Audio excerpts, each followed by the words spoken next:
If you set up a new iPhone and check the weather app, you might be surprised to find a city called Cupertino, which many people have never heard of. But that's not the only place it shows up. Open the clock app and you'll see the time in Cupertino. But this probably isn't where you're located, so why is it there? Well, Cupertino, California is where Apple's headquarters are located, so that's the city they've always used as a placeholder in their products.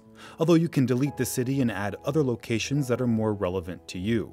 Apple likes to display their home city and state quite often, and there's a historical reason behind this. Not only were Apple co-founders Steve Jobs and Steve Wozniak from the San Francisco Bay Area, but that's where they founded their company, which helped make Cupertino the founding city of Silicon Valley, an area where many of the biggest tech companies were created, like IBM, HP, Apple, Google, Facebook, Intel, and more.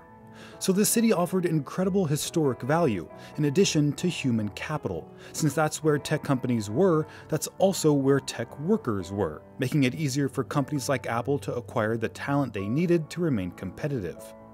So while some companies left Silicon Valley over the years for cheaper real estate and lower taxes in other cities, Apple stayed, and that was something Jobs was proud of. During a city council meeting in 2006, he described Apple's efforts to keep their growing headquarters in Cupertino despite limited land availability and increasing cost. He said, "We didn't think we could build our new headquarters in Cupertino because there aren't a lot of apricot orchards left. So we figured we'd have to go outside of Cupertino, and we looked.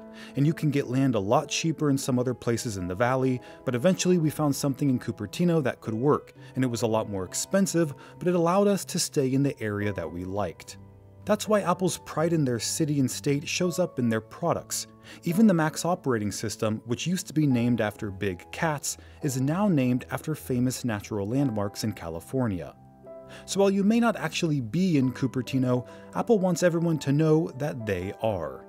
This is Greg with Apple Explained, and if you want to learn how I make videos like these, let me know by tapping the link in the comments.